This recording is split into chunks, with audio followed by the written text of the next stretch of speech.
Voilà, content de vous retrouver. C'est une joie de pouvoir se retrouver dans la maison de Dieu, entre frères et sœurs. Et dernièrement, lors de nos réunions en ligne, j'avais pu, avec certains, avec ceux qui ont pu se connecter, parler de l'abondance de Dieu et que Dieu nous donne abondamment. Et c'est pas quand tout va bien qu'on se rend compte que Dieu donne abondamment. C'est quand nous sommes, comme avec l'exemple de Joseph que j'avais pris, quand le pays traverse des moments de famine, que nous nous rendons compte que quand Dieu donne, parfois nous oublions. Nous oublions qu'il nous donne tellement. Et que faisons-nous de l'abondance de Dieu? Nous avons la liberté. C'est une abondance de Dieu de pouvoir se réunir. La liberté de le louer, la liberté de le chanter, de l'adorer, de pouvoir partager la parole, de pouvoir rendre témoignage. Il y a des pays que, je pense à nos frères et sœurs persécutés, qui voudraient tellement avoir cette liberté. Et ils pourraient dire, en France, vous avez l'abondance. Et nous avons cette abondance. Et parfois, il nous faut traverser des moments comme le confinement. Ne serait-il pas permis par Dieu, ce moment de confinement, c'est pour nous préparer peut-être à une période plus longue par la suite, qu'on appelle la persécution. Peut-être qu'un jour, notre pays connaîtra la persécution. Et nous avons la nourriture céleste, la parole de Dieu. Nous l'avons reçue abondamment. Nous recevons des enseignements abondamment. Mais qu'en faisons-nous? Est-ce que nous faisons comme Joseph? Nous amassons dans nos greniers pour le temps de la famine. Est-ce que nous ancrons profondément dans notre cœur la parole de Dieu, afin d'avoir à tout moment, dans les moments de disette, de misère du pays, pouvoir ressortir cette nourriture et de pouvoir pleinement nous la vivre. Et je voulais vous lire ce petit témoignage qui nous dit « Il est avantageux d'augmenter votre connaissance de la parole de Dieu ». Le grand missionnaire médecin au Labrador qu'a été Granfell a écrit son témoignage en ces termes. « Pour moi, la mémorisation de l'Écriture sainte m'a été d'un immense secours lors de doutes, d'anxiété, de chagrin, des vicissitudes innombrables et des problèmes de la vie. J'y crois suffisamment pour avoir passé de longues et nombreuses heures à meubler ma mémoire des passages que je ne pouvais ni négliger, ni rester incapable de comprendre. Quand je me trouvais en face de la mort sur un morceau de glace et sur un océan gelé, j'ai découvert que la compagnie de ces textes bibliques me donnait tout ce dont j'avais besoin. Il demeurait auprès de moi comme le plus fidèle des amis. Je recommande de toute mon âme à tout le monde de consacrer un peu de temps chaque jour afin de s'assurer l'immense profit que cette mémorisation des versets de la Bible offre et garantit. Employer l'Écriture comme une épée et comme le faisait César Malan de Genève, une certaine fois, lors d'un voyage à Paris, il se mit à converser avec un homme qui discuta du christianisme. Chaque argument reçut une réponse au moyen d'un texte biblique. Christian Malan ne se risquant même pas à l'expliquer ou à l'appliquer. Toutes les fois que le contradicteur essayait d'échapper par un autre argument, le docteur Malan répondait par un autre verset de la Bible. À la fin, l'homme exaspéré répondit « Ne comprenez-vous pas que je ne crois pas à votre Bible et qu'il est inutile de me la citer ?» La seule réponse que donna César Malan fut « Si vous ne croyez pas en moi, vous mourrez dans vos péchés. » Quelques années plus tard, le docteur Malan reçut une lettre dont il ne connaissait pas l'écriture et qui était un témoignage. La voici. « Vous avez pris l'épée de l'esprit qui m'a poignardé de part en part. Chaque fois que j'essayais de parer les coups en vous obligeant d'employer vos mains et non l'acier divin, vous me donniez un nouveau coup de poignard. Vous m'avez fait sentir que je ne vous combattais pas vous, mais Dieu. » Tandis que César Malan lisait cette lettre, il réalisa qu'elle venait de son compagnon de voyage de Paris. Des années auparavant, l'épée de l'esprit avait fait son œuvre. Et j'aimerais vous en dire deux petits en plus, parce que parfois, dans ce monde, le monde mord de faim, pourtant, l'or est à côté. Le texte dit « mourant de faim, quoique saturé d'heures ». Quand mon ami, le docteur Ward, était en service dans un hôpital de Beyrouth, un Syrien vint lui faire une étrange demande. Il venait d'être attaqué par des bandits et pour préserver sa fortune consistant en 26 pièces d'or, il les avait avalées. Celle-ci pesait tellement sur son estomac que ses voies digestives en étaient complètement détraquées. Il n'aurait pu retirer aucun bien de la nourriture, même s'il avait pu s'en procurer. Comme le docteur se montrait sceptique devant une telle histoire, l'homme s'étendit et fit teinter les pièces dans son ventre. Ward pratiqua donc l'opération et retira les pièces d'or du ventre du patient. Le pauvre Syrien, dans la situation tragicomique où il se trouvait, ressemble à bien des personnes qui possèdent de l'or, ou que l'or possède, mais qui mourront faute de pouvoir s'alimenter spirituellement. Nous avons la parole de Dieu. Nous pouvons nous alimenter et pouvoir refaire ressortir ce qui nous a nourris. Et dans le même texte, il nous est dit, pendant la grande famine qui sévit en Chine en 1906-1907, je fis une visite dans les camps de réfugiés aux alentours de Xinjiang. Miss Paxton était en train de distribuer des remèdes aux malades, et tandis que nous faisions la tournée des misérables abris de nattes, où les gens mouraient de faim, à même la terre nue, elle se tourna vers moi, saisie d'effroi. Savez-vous ce que disent la plupart d'entre eux? Ils se plaignent du manque d'appétit. Ces victimes de la faim n'ont plus faim, parce qu'elles dépérissent de la faim. Ils ont dépassé le stade où l'on désire manger. C'est exactement ce qui se passe pour beaucoup d'âmes qui ont perdu tout intérêt et toute soif pour les choses spirituelles, parce que se sont étiolées, faute de s'alimenter spirituellement. Et je rappelle encore une fois qu'il est important de se nourrir, de ne jamais laisser mourir de faim de la parole de Dieu, alors que nous l'avons à nos côtés, cette grande richesse. Que le Seigneur nous bénisse. Bien sûr, nous ne nous retrouvons pas seulement parce que nous nous aimons, que nous avons une foi en commun.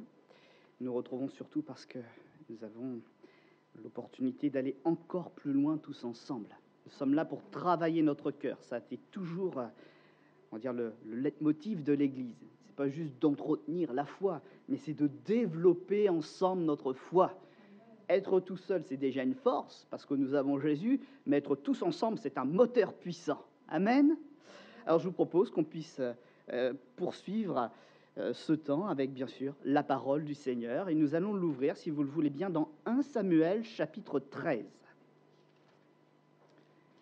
1 Samuel, chapitre 13, les versets 2 à 14. Saül choisit 3000 hommes d'Israël. 2000 étaient avec lui à Michmac et sur la montagne de Béthel, et 1000 étaient avec Jonathan à Gibéa de Benjamin. Il renvoya le reste du peuple, chacun à sa tente. Jonathan bâtit le poste des Philistins qui était à Géba, et les Philistins la prirent. Saül fit sonner de la trompette dans tout le pays en disant « Que les Hébreux écoutent !» Tout Israël entendit que l'on disait « Saül a battu le poste des Philistins, et Israël se rend odieux aux Philistins. » Et le peuple fut convoqué auprès de Saül à Gilgal. Les Philistins s'assemblèrent pour combattre Israël. Ils avaient 1000 chars et 6000 cavaliers. Et ce peuple était innombrable, comme le sable qui est sur le bord de la mer. Ils vinrent camper à Michmac, à l'orient de Beth-Aven. Les hommes d'Israël se virent à l'extrémité, car ils étaient serrés de près, et ils se cachèrent dans les cavernes, dans les buissons, dans les rochers, dans les tours, dans les citernes. Il y eut aussi des Hébreux qui passèrent le Jourdain pour aller au pays de Gad et de Galaad. Saül était encore à Gilgal, et tout le peuple qui se trouvait auprès de lui tremblait. Il attendit 7 jours, selon le terme fixé par Samuel, donc le prophète. Mais Samuel n'arrivait pas à Gilgal, et le peuple se dispersait loin de Saül. Alors Saül dit « Amenez-moi l'holocauste et les sacrifices d'action de grâce. » Et il offrit l'holocauste. Comme il achevait d'offrir l'holocauste, voici Samuel arriva. Et Saül sortit au-devant de lui pour le saluer. Et Samuel dit « Qu'as-tu fait » Saül répondit « Lorsque j'ai vu que le peuple se dispersait loin de moi, et que tu n'arrivais pas au terme fixé, et que les Philistins étaient assemblés à Michmac, je me suis dit, les Philistins vont descendre contre moi à Gilgal, et je n'ai pas imploré l'Éternel. C'est alors que je me suis fait violence, et que j'ai offert l'holocauste. Samuel dit à Saül, tu as agi en insensé, c'est-à-dire en fou. Tu n'as pas observé le commandement que l'Éternel, ton Dieu, t'avait donné. L'Éternel aurait affermi pour toujours ton règne sur Israël. Et maintenant, ton règne ne durera pas. L'Éternel s'est choisi un homme selon son cœur. Et l'Éternel l'a destiné à être le chef de son peuple parce que tu n'as pas observé ce que l'Éternel t'avait commandé. Amen. Le temps de Dieu, c'est quelque chose de capital. Ça ne sert à rien de vouloir aller plus vite parce que nous avons peur ou parce que nous laissons parler nos sentiments d'angoisse, d'incompréhension, d'incrédulité. Ça ne sert à rien. Il faut agir par la foi. C'est la foi qui est notre salut. Et si nous avons vraiment la foi, bien sûr, nous pouvons avoir des craintes, mais ces craintes ne nous pousseront pas à l'erreur, parce que nous savons par la foi que Dieu est notre victoire. Dieu est notre garantie. Et si nous acceptons d'être dans le temps de Dieu, il n'y aura pas de déception, parce que la bénédiction de l'Éternel n'est suivie d'aucun chagrin. Chagrin peut faire partie de notre histoire dans les périodes difficiles que nous traversons.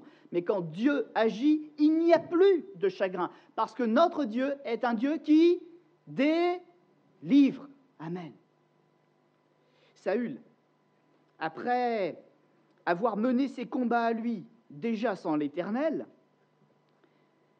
après avoir attisé la colère de ses ennemis, il commence à prendre peur, parce qu'il a remporté une victoire, mais derrière, c'est la colère de son ennemi qu'il a déchaîné. Et un ennemi qui, il s'en aperçoit maintenant, est beaucoup plus nombreux. Et maintenant qu'il a fait ça, le peuple qui le suivait, ben là, il est en déroute. Il a peur, il ne sait plus où aller, parce qu'il voit l'ennemi arriver comme un fleuve sur sa vie. Et il se demande à quelle sauce il va être mangé.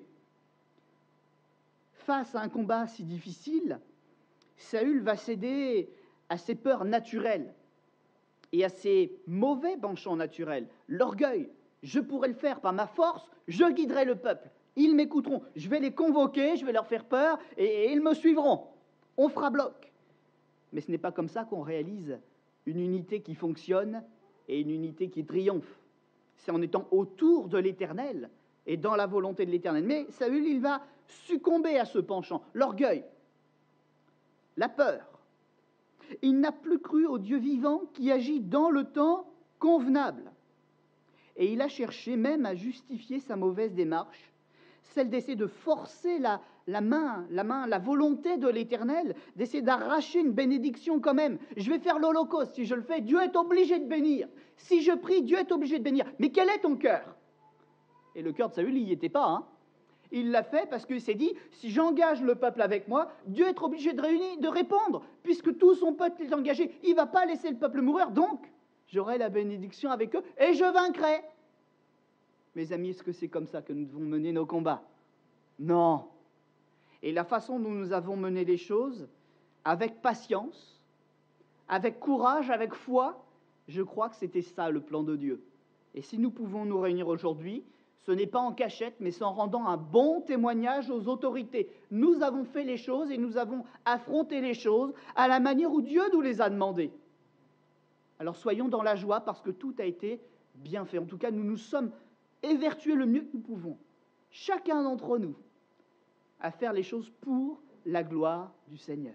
Mais tant que nous aurons un bon témoignage à rendre, eh bien l'ennemi sera limité dans ses moyens pour essayer de nous stopper dans nos œuvres. Tant que nous faisons bien les choses, eh bien il y a un frein qui est mis aussi sur l'action du diable. Ça dépasse simplement nos rassemblements ou de nous retrouver, mais c'est le regard du monde qui est impacté, alors que le Seigneur nous aide à accepter parfois une conduite difficile, à accepter peut-être aussi de passer par des épreuves longues ou des ennemis menaçants, mais à toujours rester par la foi fermement ancré dans sa volonté et dans sa manière de diriger les temps et les circonstances.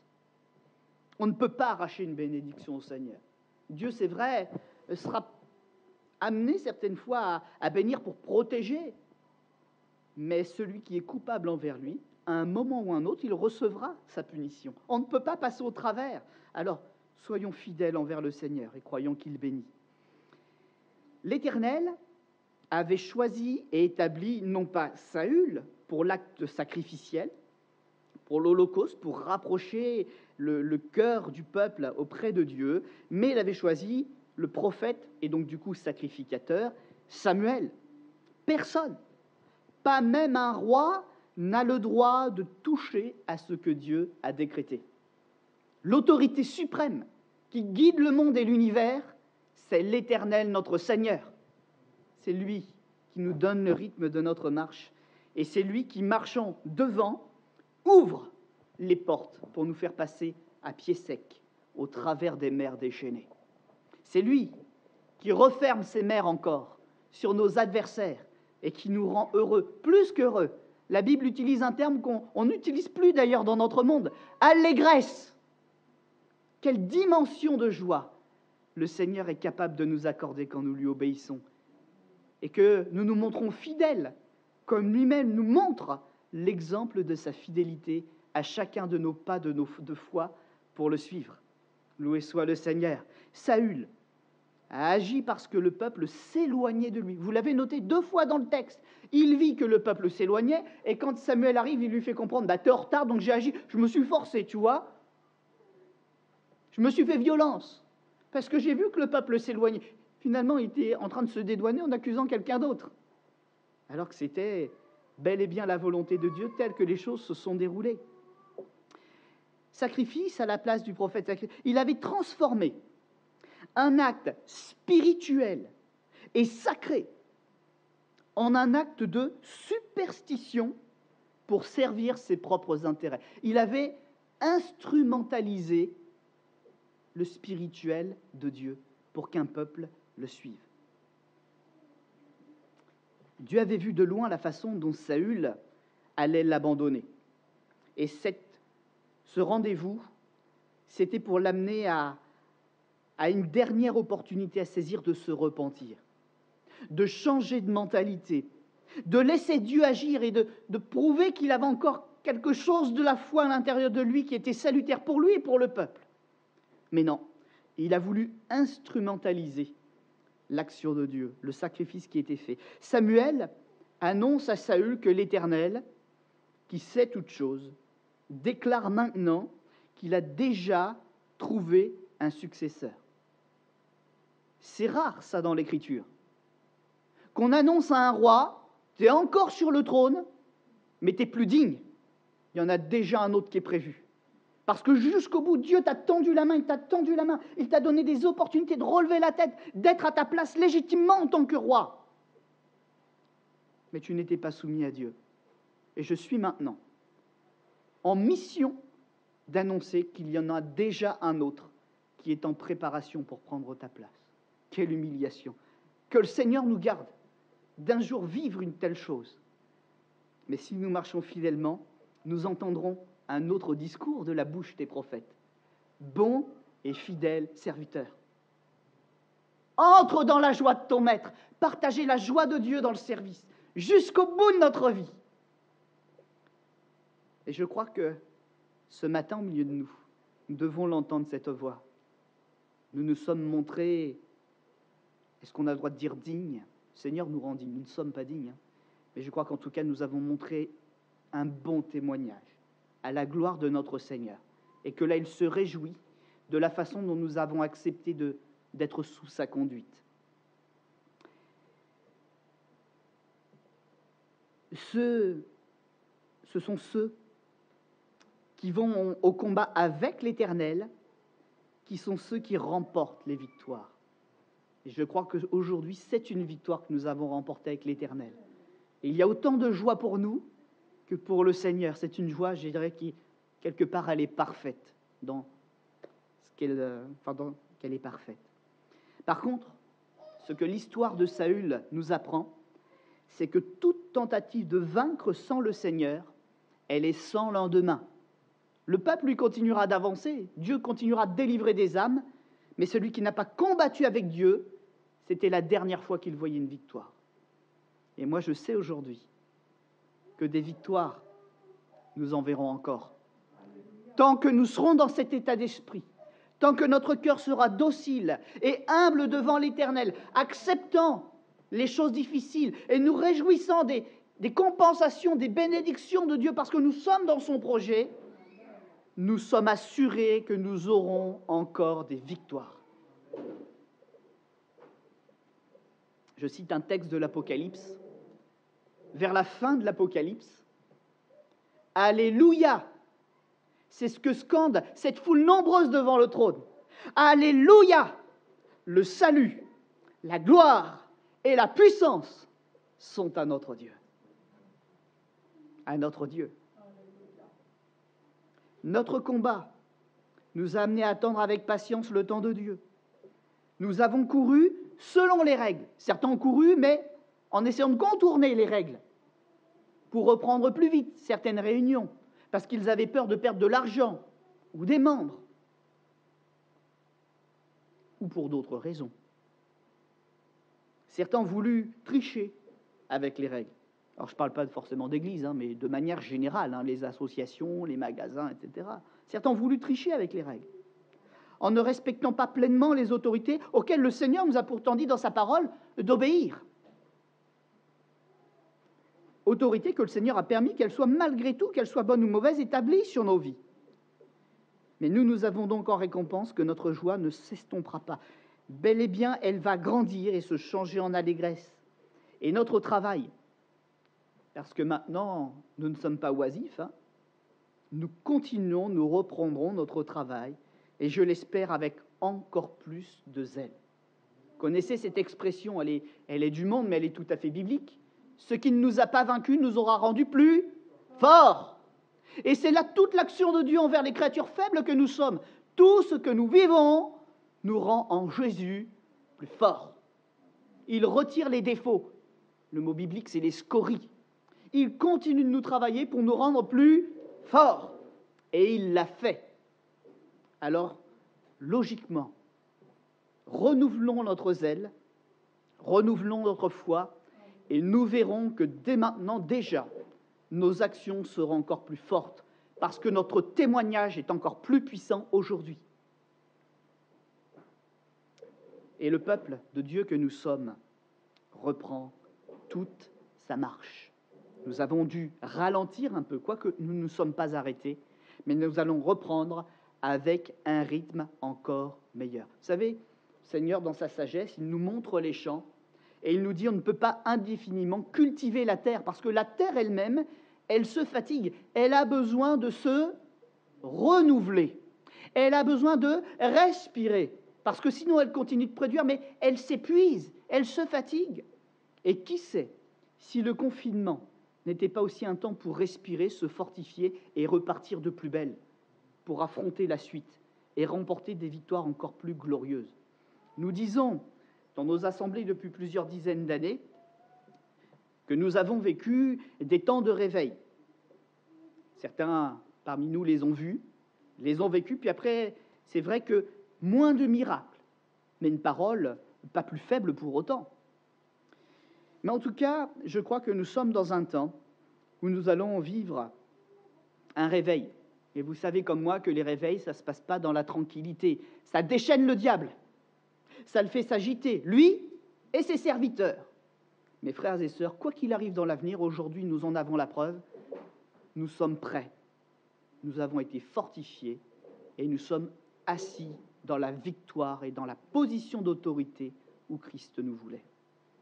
Son autorité, aujourd'hui, c'est aussi la nôtre. S'il y a des démons dont la bouche doit être fermée, nous sommes enfants de Dieu.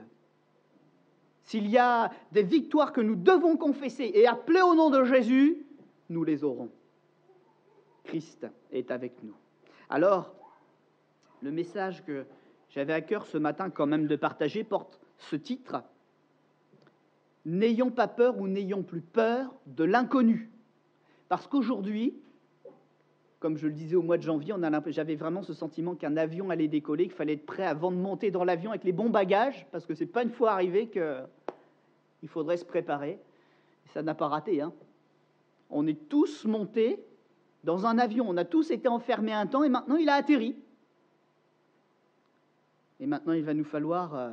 on est toujours en France, mais il va falloir redécouvrir un pays comme on ne l'a jamais connu avant. Quelque chose a changé. Profondément dans les cœurs, profondément dans la société, ces rouages vont être revus, ces fonctionnements, peut-être même ces lois vont être revues. Nous sommes dans le même pays, mais ce n'est plus le même pays. La seule chose qui n'a pas changé, c'est ce que nous avons emmené avec nous, Christ. Et cette foi qui nous permettra d'agir dans le nouvel endroit finalement où nous sommes placés. Alors, n'ayons pas peur de l'inconnu parce que maintenant tout va être inconnu.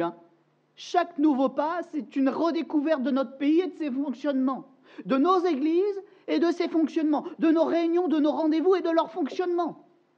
N'ayons pas peur. Celui qui nous a fait traverser l'épreuve reste avec nous pour la suite.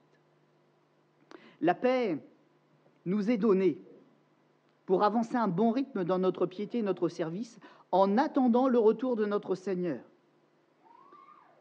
Et si dans l'exemple de Saül, il y a cette notion de sacrifice, j'aimerais nous rappeler aussi que nous, parfois aussi, il y a des choses que l'on sacrifie mal, que l'on utilise mal.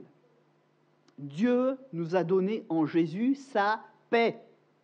Alors ne gâchons pas notre paix en l'offrant à nos peurs. La paix, elle est faite pour avancer. Nous sommes des chrétiens, nous ne pouvons pas rester enfermés indéfiniment en disant « j'ai la paix de Dieu », parce qu'à un moment, on se ment à soi-même. Cette paix, elle doit être utilisée. Cette paix, elle doit être répandue, sinon elle meurt. Chrétiens, ne nous attiédissons pas dans notre témoignage. N'offrons pas notre paix en offrant à nos peurs. C'est à Christ que nous devrons offrir notre paix, en nous mettant debout, en témoignant, en allant de l'avant. La paix nous est donnée pour avancer à bon rythme et épanouir notre service en attendant patiemment le retour de notre Seigneur. Elle nous est donnée pour combattre les erreurs auxquelles conduisent l'impatience et l'incrédulité. Alors, nous sommes chrétiens, c'est peut-être pas une question d'incrédulité, mais en tout cas, on a toujours des difficultés à croire certaines des paroles de l'Éternel. Et la paix que Dieu donne à nos cœurs, la paix que le Seigneur renouvelle sur nos cœurs, a aussi cet objectif de nous protéger des erreurs que notre impatience ou nos difficultés à croire peuvent produire. En entendant des bruits de guerre, en entendant des mauvaises informations qui terrorisent, et des mauvaises informations, il y en a eu beaucoup, nombreux ont cédé à la peur, sans même chercher à gérer les informations. Ils sont partis vers l'avenir, mais déjà vaincus. Ils se sont enfermés dans les maisons, ils se sont enfermés dans des situations. Et c'est là le propre de ceux que la Bible appelle charnels, ceux qui sont guidés par les pulsions de leur corps, les sentiments forts, mais les sentiments forts de l'instant. Dès qu'ils entendent quelque chose qui fait peur, ils ne peuvent pas relativiser, ils n'ont pas la pensée de Dieu, ils n'ont pas le roc qu'est Jésus pour prendre leurs décisions. Alors ils s'enferment, ils se protègent, ils se recroquevillent. Vous avez vu comment ils ont réagi, les gens qui au début suivaient Saül, quand ils ont vu l'ennemi venir? Vous avez vu dans quel type d'endroit ils ont été s'enfermer? Ils ont été se cacher, c'est le mot qui est utilisé, dans des cavernes, dans des buissons, dans des rochers. Là, bizarrement, ils avaient plus peur d'avoir froid à l'église, ceux-là. Dans des tours, dans des citernes, dans le noir, finalement. Nous avons le Seigneur. Nous sommes de la lumière. Prenons un exemple. Des exemples. Sans la venue du petit David, encore berger derrière les troupeaux de son père, Goliath aurait vaincu Israël. Pourquoi? Parce qu'il était fort, grand et beau, avec sa grosse armure, sa grande épée. Même pas. Il avait de la stature, mais il avait déjà vaincu Israël avec un autre outil, sa simple langue. Oui, il avait de la stature, mais ça ne lui servait à rien. Il avait déjà vaincu Israël simplement par ce qu'il montrait, par ses paroles agressives, par des mots. Et il s'est trouvé le petit improbable, le jeune qui ne savait s'occuper que des moutons, pour dire, mais est-ce que quelqu'un a éprouvé cet adversaire pour savoir ce qu'il a dans le ventre?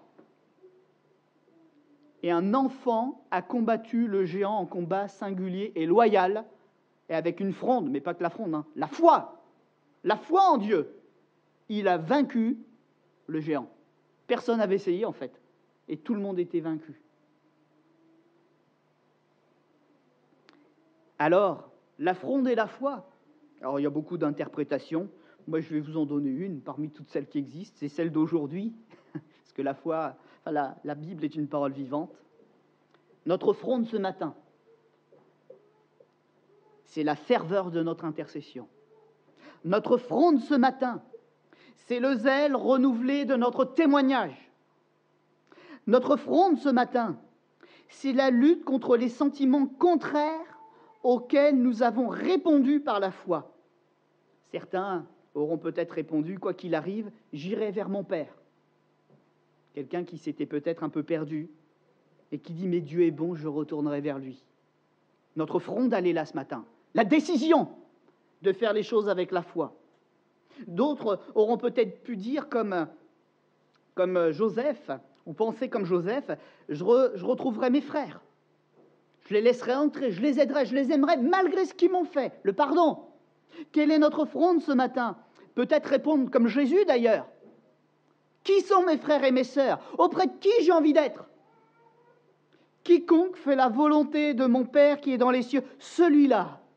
Et mon frère, ma sœur, ma mère, c'est avec eux que je trouve ma place.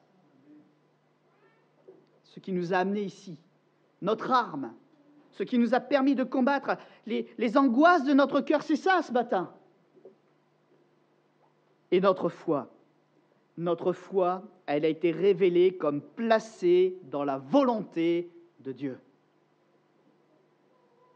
Ce qui nous a permis, le Seigneur a permis, ce qu'il nous a donné, ce qui nous bénit et qui nous rend plus forts. Voilà où est placée notre foi. Ceux qui ont choisi d'être rassemblés ce matin en ce lieu. Alors bien sûr, parce qu'ils le pouvaient, il y a des personnes qui ne peuvent pas, pour des raisons de santé. Ce n'est pas de ces personnes-là qui sont dans une situation particulière que je parle. Mais pour ceux qui pouvaient, qui ne sont pas venus. Ça, c'est un autre cas de figure. Ceux qui ont choisi d'être rassemblés ce matin dans ce lieu ont vécu l'actualité. Ils ont prié, mesuré la difficulté de se rassembler. Mais en agissant spirituellement, ils ont vaincu quelqu'un ce matin, quelque chose ce matin. Ils ont vaincu la terreur du coronavirus. Ils ont dépassé l'ennemi ce matin. Non pas par folie, en faisant n'importe quoi, mais en calculant et en comptant sur la grâce de Dieu. Et certains, ils parlent de Dieu, mais ils sont encore bloqués, alors qu'ils auraient pu vaincre, et ils n'ont pas vaincu. Nous ne nous sommes pas simplement retrouvés, mais nous avons surpassé notre crainte pour glorifier l'Éternel. Beaucoup d'autres, malheureusement, donc, n'y sont toujours pas parvenus. Nous prierons pour eux, pour qu'ils puissent expérimenter Dieu jusque-là. Il reste, ce doit être le sens de notre prière, des malheureux parce qu'ils sont prisonniers. Prisonniers, non plus du coronavirus, quoique il faut être encore très vigilant, mais ils sont surtout prisonniers de leur peur. Ils sont prisonniers de leur peur, ils sont malheureux. Et nous ne pouvons pas comprendre forcément, mais nous devons le réaliser quand même et prier pour leur délivrance. Certains, peut-être, ne sont pas prisonniers de la peur du coronavirus, mais se sont laissés reprendre par les mauvaises choses du monde. Des choses qu'ils avaient abandonnées, en se tenant loin de la communion des croyants. La foi personnelle, comme je le disais tout à l'heure en introduction, est une grande puissance. Christ dans une vie, c'est extraordinaire. Mais quand la foi que nous avons tous est mise en commun, nous nous encourageons mutuellement. Sécher les larmes devient plus facile, surmonter les obstacles devient plus facile. Et face au diable et à ses tentations, parce que nous avons un frère, parce que nous avons une sœur, parce que nous nous réjouissons ensemble, eh bien nous devenons quasi invulnérables. Pas invulnérables, attention, c'est pas pareil, hein. En tout cas, nous devenons beaucoup plus forts aux tentatives du diable de nous séduire. Et ensemble, nous avons une voix tellement puissante pour lui dire non. Ne nous privons pas de la communion, et je vais même aller plus loin, de la communauté fraternelle. Que nous soyons un en Christ pour être plus forts.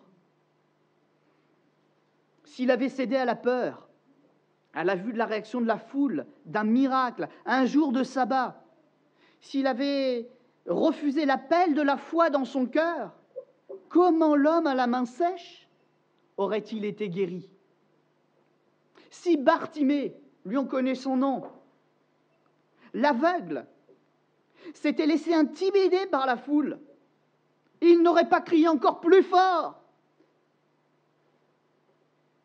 Son cri de détresse, sa demande n'aurait pas été exaucée parce qu'elle était liée directement à la dimension de sa foi. Ce n'est pas le bruit qui attire Jésus, mais c'est la foi, celle qui attend quelque chose, celle qui a soif. C'est cette foi que Jésus étanche. Et Bartimée, il a eu raison, parce qu'il avait beau être aveugle, il voyait plus clair que tous les autres. Et sa foi lui a été imputée à justice. Jésus entend et aime les prières de la véritable foi sincère. Alors je ne vais pas continuer trop longtemps le message pour ne pas déborder non plus. Voilà, c'est bien, on respecte bien le temps. Mais maintenant que nous avons à nouveau compris la dimension et la puissance de Dieu pour conduire nos vies, marchons sereinement vers ce qui est nouveau. Ces deux mots qui ont du mal, dans notre culture, à marcher ensemble, hein. Sereinement et nouveau. Découvrir des choses qui nous échappent. On pourrait lire Luc chapitre 5, versets 1 à 9. C'est ce récit, on ne va pas le lire, je vais le synthétiser un petit peu, je vous donne la référence, vous pourrez le relire à la maison. Mais c'est ce texte où finalement, les disciples de Jésus, ils ont péché toute la nuit. Vous vous rappelez ce récit? Ils ont péché, ils n'ont rien pris. Pourtant, c'est leur métier. Ce sont des experts pour attraper le poisson. Et en plus, c'est un lieu autour duquel toute leur structure, leur entreprise, leur commerce est créé. Hein. C'est chez eux. Ils jouent à domicile. Et ils ont péché toute la nuit. Ils n'ont rien pris. Et puis, Jésus a fait un grand discours à la foule. Il monte sur la barque. Et puis, sur une parole de Jésus, ceux qui avaient péché toute la nuit, eh bien, ils vont jeter leurs filets. Et il va se passer quelque chose d'inattendu. Ils vont sortir les filets tellement pleins que les filets vont même commencer à se rompre. Et puis, on va dire aux collègues, aux autres pêcheurs du coin, venez nous aider. Les filets rompent. Et c'est une pêche extraordinaire. Et ce texte, il a un agencement dans les choses qui est assez surprenant. Quand Jésus parle, tout le monde écoute avec joie. Quand on voit des pêcheurs sur la barque, tout est normal. Quand on apprend qu'ils ont pêché toute la nuit, qu'ils n'ont rien pris, c'est triste, mais demain ce sera mieux. Et puis Jésus, il arrive et il dit jetez les filets. On est dans une zone qu'on connaît.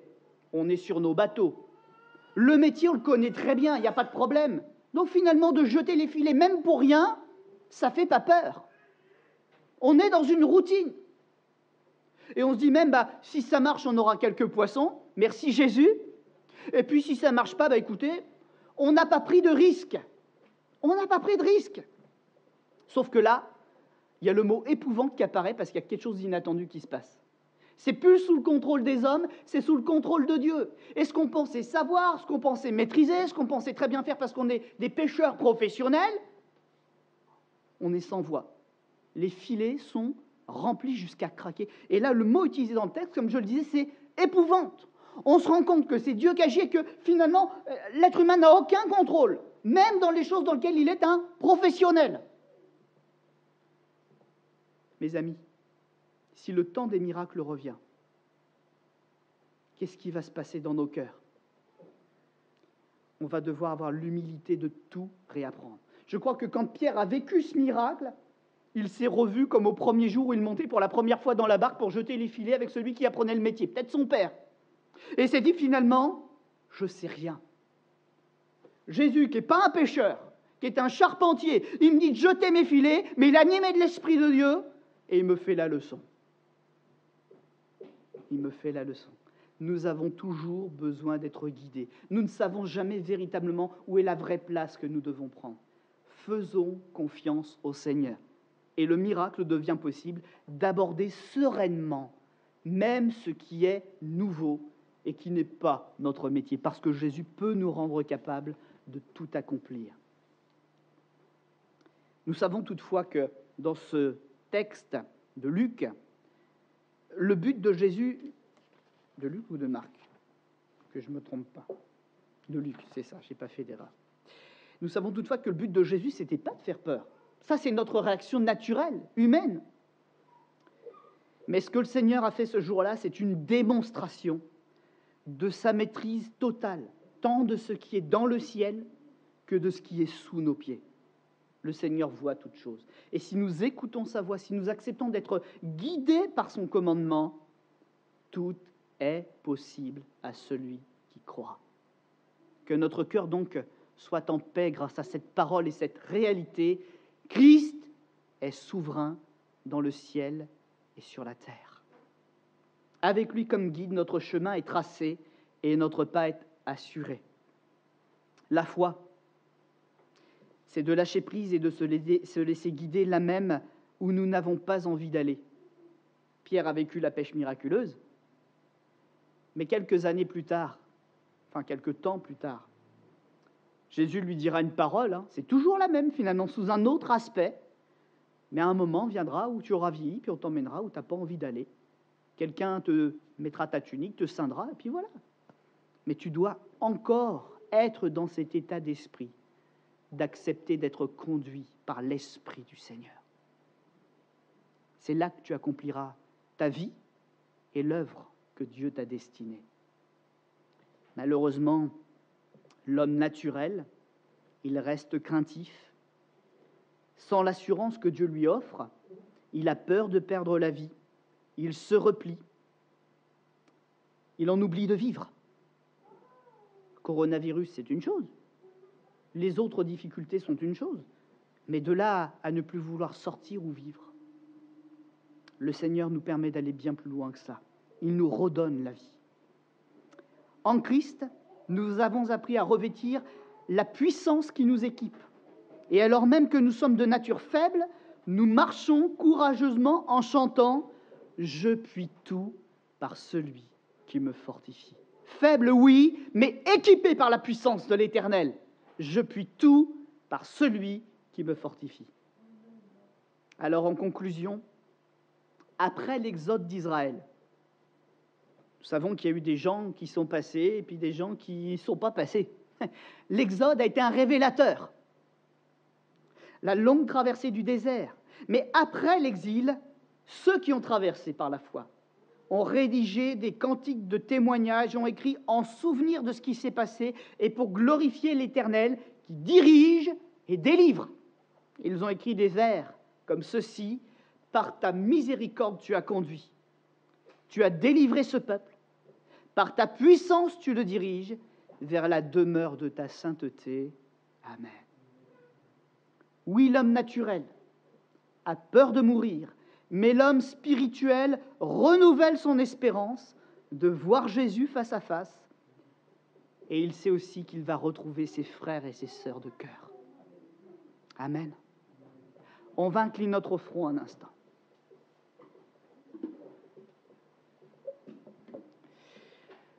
Te remercions, Seigneur notre Dieu, pour ce temps que tu nous as permis de passer tous ensemble. Maintenant, tu nous consoles parfaitement. Maintenant, tu nous renouvelles intérieurement et même extérieurement, parce que notre cœur a souffert, mais notre corps aussi peut avoir souffert de cette forme d'immobilité qui nous a été imposée. Alors, Seigneur notre Dieu, fais ton œuvre dans notre esprit, dans notre âme et dans notre corps. Renouvelle-nous, inonde-nous de ta vie, console-nous, guéris-nous, fortifie-nous, remets-nous, Seigneur, dans un service encore plus bouillant pour toi. Seigneur, tu nous as accordé malgré tout un temps de repos, un temps de remise en place dans nos esprits, dans nos cœurs, dans nos familles, dans nos vies.